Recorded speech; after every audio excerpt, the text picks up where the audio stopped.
Hello everybody, I'm Bailey Leisure, and today on my channel I will be giving my thoughts on the NFL free agency, on the NFC teams. This is part 2 of my overall thoughts on NFL free agency. If you want to hear about my thoughts on what happened in the AFC, I released that video a couple days ago. The link is in the description below. But here are my thoughts on the NFC teams, starting off in the NFC East.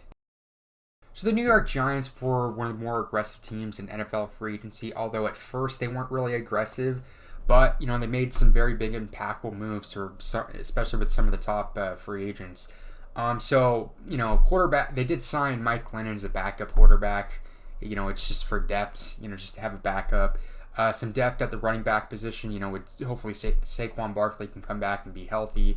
But they signed Devontae Booker, as some depth.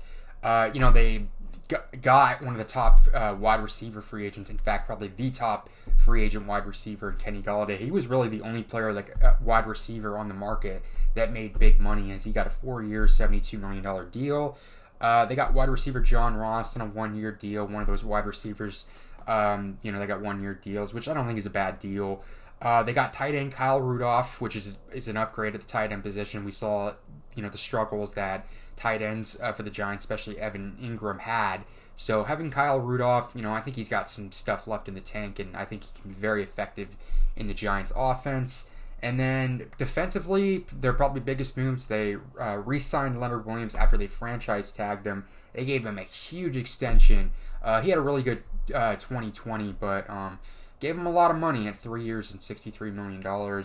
And then after the Titans cut a couple cornerbacks, including Adoree Jackson, the Giants went after Jackson. They gave him a 3-year, $39 million deal, and really boosting up that secondary. So Giants made some really aggressive moves, and I think hopefully Daniel Jones can, have a really great season and cut down on the turnovers, and hopefully for them, he's able to develop and they can compete in a very weak NFC East division. So the Eagles were one of the teams that were in one of the worst cap situations going into free agency.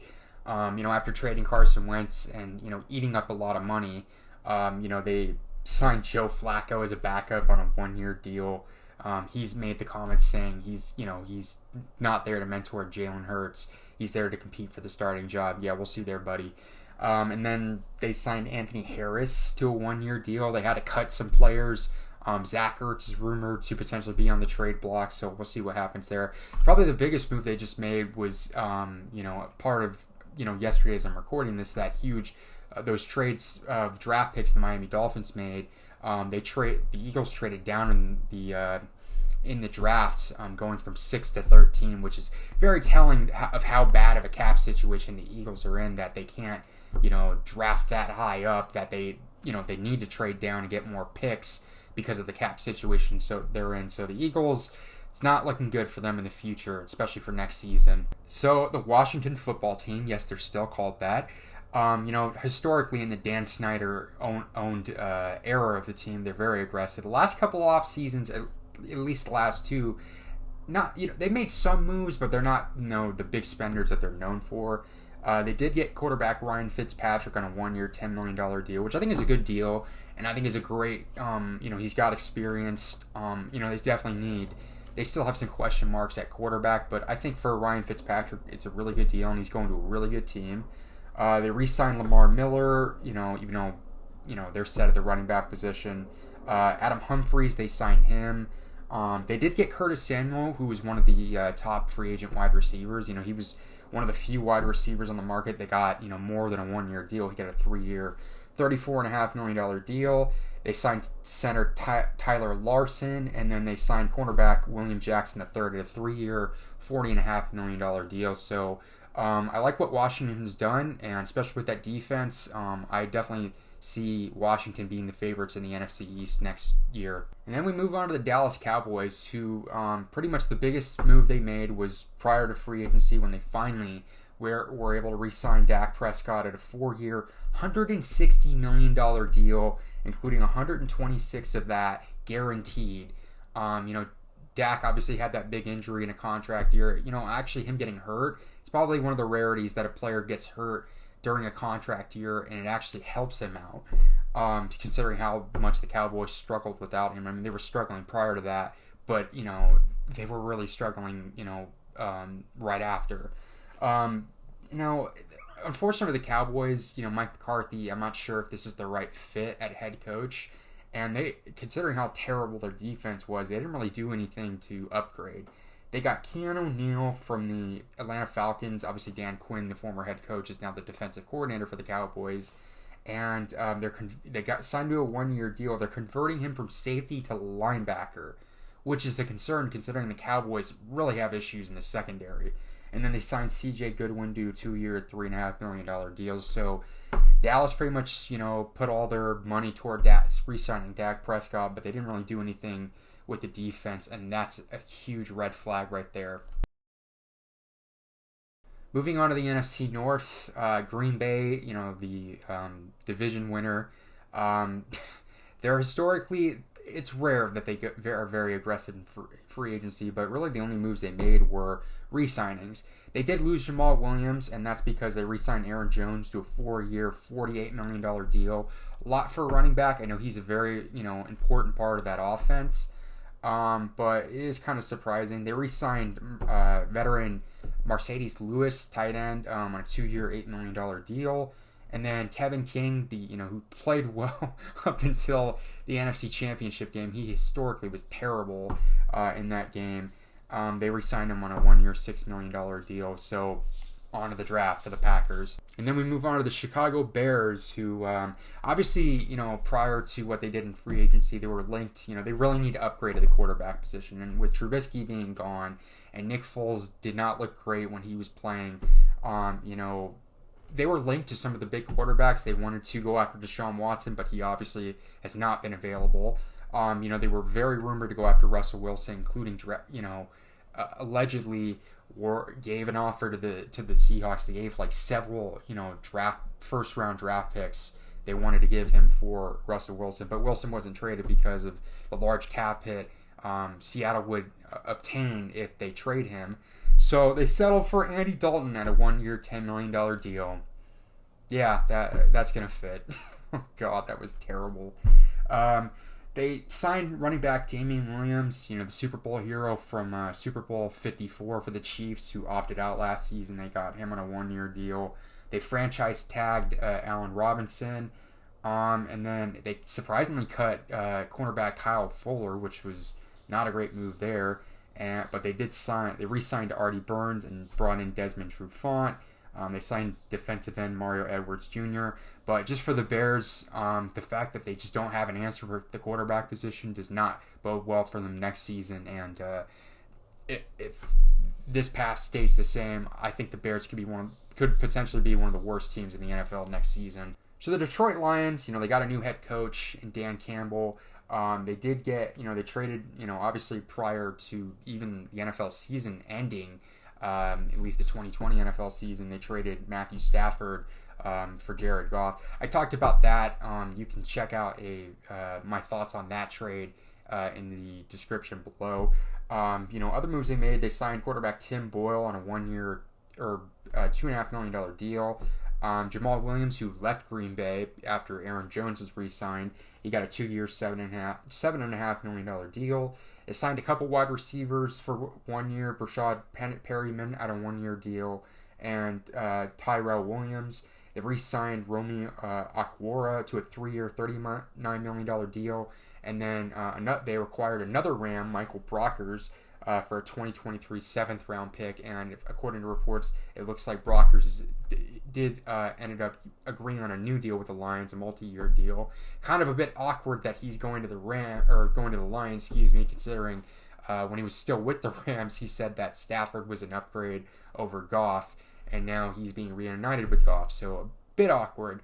And then we move on to the Minnesota Vikings. I think they were probably one of the most aggressive teams when it comes to defensive players.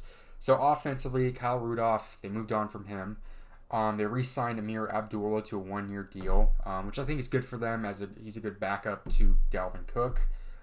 They recently just traded for Mason Cole, the center for the Arizona Cardinals, although he's versatile and can play multiple positions on the offensive line. They traded him for a 6th-round pick, so hopefully that helps the offensive line. They signed Dalvin Tomlinson to a 2-year deal, which is pretty good for them to bolster that defensive line. They signed quarterback Mackenzie Alexander. They signed cornerback Xavier Woods to a 1-year deal. And then they made probably as far as name purposes, they got the splashiest cornerback on the market as they signed long-term Arizona Cardinal player Patrick Peterson to a 1-year, up to $10 million deal. I think it's currently at 8. He probably made the most off a 1-year deal. As far as my concerns on Patrick Peterson, I don't think he's done. I still think he has productive football in him, but he has not been the same cornerback that he once was. I think since the 2018 season, he's really not the same player. I know any team's going to look at him and look what he's done. I mean, he's a future Hall of Famer, probably. But Peterson, he's not the same player. If you're expecting him to be that big shutdown cornerback that he once was, you're probably not going to get that. But he could be productive. On to the NFC South. So the Panthers, pretty quiet in free agency. They made a couple moves. Curtis Samuel is gone. But they did sign David Moore to replace him on a 2-year deal worth $4.75 million deals. And then some of the other notable moves, not many. They signed a couple Arizona Cardinals. They brought in tight end Dan Arnold for a 2-year, $6 million deal. And then they brought in on a 1-year deal Hassan Reddick, who had a career high 12.5 sacks.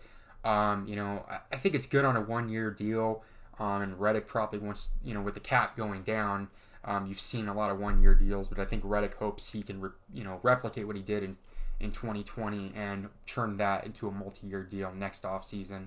So the Saints with Drew Brees retiring, and obviously next to the Eagles, they're in one of the worst cap situations in this offseason. They couldn't do much. They obviously gave that weird extension to Taysom Hill, which apparently is, you can opt out after next season. So even though it was like a 4-year, $100 million deal, you can apparently opt out of it after this year and not owe that much money. They are bringing back Jameis Winston on a 1-year, $5.5 million deal. And then not many other moves. They re-signed cornerback P.J. Williams to a 1-year deal. So because of New Orleans, how tight they are in the cap situation, they just couldn't make many moves. The Atlanta Falcons, not much either. They brought in, from the Panthers, they got Mike Davis on a 2-year, $5.5 million deal, which is good. And then they brought in linebacker Barkevious Mingo on a 1-year deal.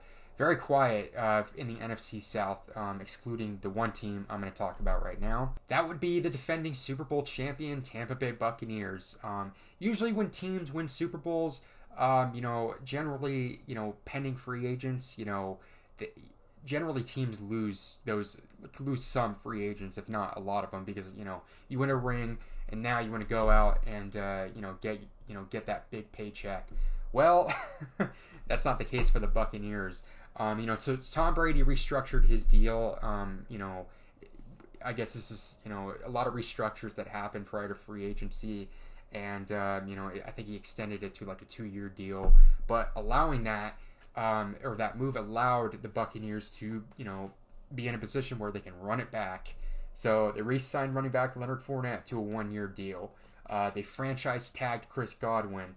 They re-signed Rob Gronkowski to a 1-year, $8 million deal. Shaq Barrett, who had a huge season last season, especially in the playoffs, they were able to bring him back on a 4-year, $68 million deal. And Dominican Soon, who I thought was going to, along with Fournette, were probably going to depart from the Buccaneers. He was brought back on a 1-year deal. Levante David, he re-signed on a 2-year, $25 million deal. And they brought back kicker Ryan Suckup on a 3-year, $12 million deal. The only player that they have not yet brought back is Antonio Brown. But you think about it, all 22 starters on that team are being brought back next season. Moving on to the NFC West, half the teams were aggressive, the other half weren't. Starting off with the least aggressive teams, the Rams, like the Eagles and Saints, in a bit of a cap situation. They obviously traded for Matthew Stafford. They signed wide receiver Deshaun Jackson to a $4.5 million deal. It's good on a 1-year deal, but Deshaun Jackson for the last several seasons has had trouble staying healthy. So difficult there. And they re-signed Leonard Floyd to a 4-year, $64 million deal, which is a good deal, especially the fact that they traded Michael Brockers.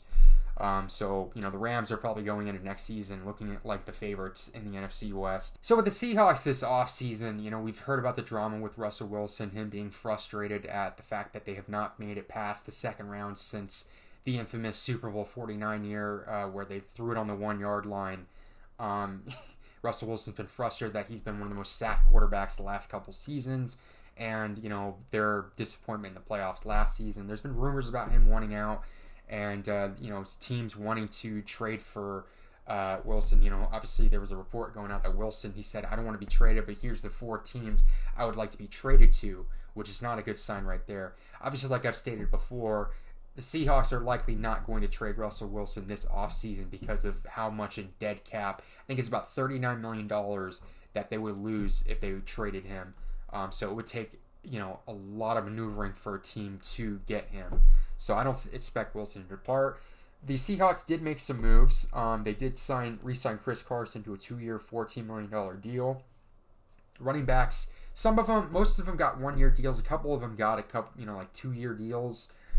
They brought in Gerald Everett from the Rams on a 1-year, $7 million deal. They acquired Gabe Jackson for a 5th-round pick from the Raiders, considering they were purging their offensive line, or at least some of the main pieces. They re-signed Carlos Dunlap to a 2-year, $16.6 million deal. And then they signed defensive tackle Kerry Hyder on a 3-year, $16.5 million deal. So probably the notable moves out of that was they bolstered up their defense, but this could be a last dance type of year for the Seahawks where if they don't, anything short of reaching the Super Bowl, and it could be the last season for Russell Wilson in a Seahawk jersey. So the 49ers, they made some moves in free agency, and then as I'm recording this, they just made one of the weirdest trades that, as far as positioning in the draft, I'll talk about in a minute. But, the first move they made, they re-signed fullback Kyle Juszczyk. I'm sorry if I'm pronouncing that wrong, on a 5-year, $27 million deal. This is a deal for a fullback. He is really good, but he's a fullback. That's kind of weird. Trent Williams, was one of the big impending free agents. They re-signed him to a record 6-year, $138 million deal. A lot of money for an offensive tackle, but, he is very good. They brought in center Alex Mack on a 1-year, $5.5 million deal. Veteran center, but I like the moves there with the 49ers protecting, trying to protect their impending, whoever their quarterback is going to be. And then they signed a couple corners, Emmanuel Mosley on a 2-year deal, and then quarterback Jason Verrett on a 1-year deal. So prior to recording this video, the San Francisco 49ers made a very, I think, questionable move. A great deal for the Dolphins, but kind of a bit of a reach for the 49ers. With the Dolphins, they acquired the 2021 first-round pick, which was the 12th overall pick, a 2022 first-round pick, a 2022 third-round pick, and a 2023 first-round pick from San Francisco in exchange for their 2021 first-round pick, which was the number 3rd overall. And from that move, it looks like that the 49ers will be trading up to take one of the top quarterbacks in the draft, whether that's Zach Wilson or Justin Fields. There's been some rumors about Mac Jones, which would be a huge reach. I don't mind them doing that, but there's a little bit of a problem. You still have Jimmy Garoppolo on your roster, so that's going to be awkward. I mean, it's similar to it's maybe not so much, but it kind of reminds me of the Cardinals taking Kyler Murray when Josh Rosen was still on the roster. So it's going to be a bit awkward if you do that. But I think the move right there, they're just signaling that Jimmy Garoppolo is not our future quarterback, and he could potentially be on his way out. But giving up that much draft capital, this would obviously take them out if they were, they were rumored to be one of the teams that want Deshaun Watson. Well, this trade, it kind of ruins your draft capital, and you can't really go through that avenue. But maybe Watson isn't available because of some of the off-the-field issues he's dealing with right now. But as far as the 49ers, I like what they did in free agency, but that trade, it's very risky for them. And then finally, the Arizona Cardinals, who were probably the most aggressive team in free agency in the NFC West, they got a lot of veterans. So a couple they had a lot of in and out players. Dan Arnold, tight end, left. Hassan Reddick left. Patrick Peterson, a longtime cornerback, left. Kenyon Drake left. It's looking likely that Larry Fitzgerald will either be retiring or potentially will be moving on to another team. But the Arizona Cardinals, they added a lot of veterans. The first notable move they made just prior to the March 17th, the new league season, was when they got J.J. Watt on a 2-year, $31 million deal. I think 23 of that is guaranteed, which I like the deal, and pairing him up with Chandler Jones is really great, but thinking about it, there is some criticism for the fact that, maybe that money, especially for a position that wasn't really needed for the Arizona Cardinals, but you never could have enough pass rushers. But from a need standpoint, maybe you could have allocated that to some other area of need. But if he can stay healthy, and I think in this defense he could work more, with Chandler Jones, and he's not going to be double guarded like he was last season in Houston. But it's just, can he stay healthy?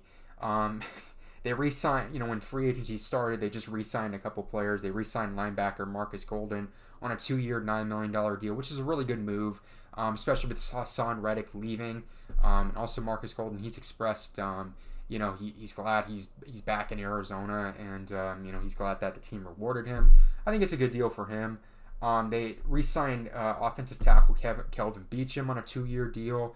He was pretty good, and I think it's great to have some depth on the offensive tackle position. I think he was a really good tackle for the Cardinals last season. They then signed wide receiver A.J. Green on a 1-year, $6 million deal.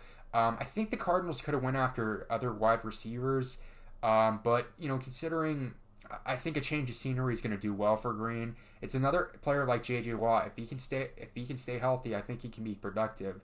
And I think he will do better if he can stay healthy, like I stated before.